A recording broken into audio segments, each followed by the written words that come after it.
James Welling is an American postmodern artist, born in Connecticut in 1951. James began to study art at an early age. He attended multiple art classes and eventually universities to further his education in art and photography. Over the course of his studies, James was influenced by multiple artists and had many mentors.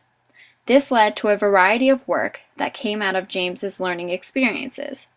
Over the course of his career, James has experimented with different photographic mediums such as Polaroids, gelatin prints, photograms, and digital printing.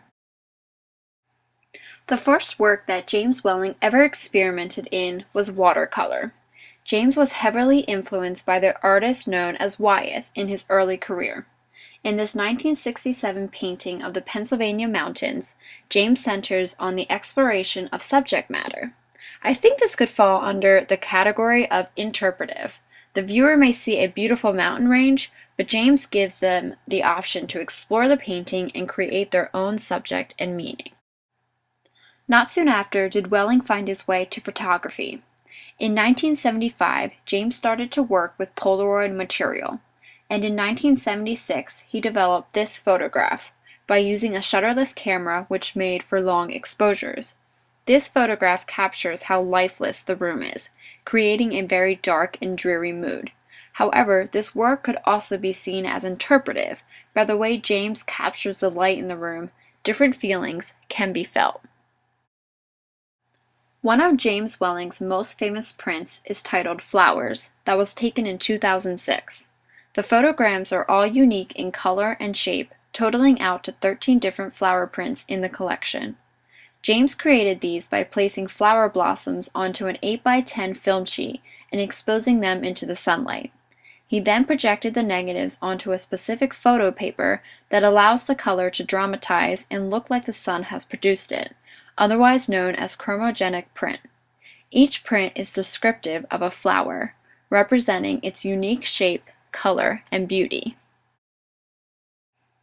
One of my favorite photographs from James is his project Hexachromes he completed in 2005. It was made sequentially by exposing the same sheet of 4x5 film through red, green, blue, cyan, yellow, and magenta filters. He created eye-catching color, which really makes this photo aesthetically evaluative because of the beauty of the plant that is captured through the use of the colors. I chose James Welling because his various projects really caught my eye. I liked how most of his work is interpretive, letting the viewer come up with their own interpretation. Him and I both share a love for color. Through his combination of lenses, layering colors on negatives, and shadows, he gives a whole new meaning to his images, and as a viewer, this is really appealing to see. James Welling today is known as one of the most famous photographers. His work has expanded from print to magazines and even to apparel. Be sure to check out more on James Welling at jameswelling.net.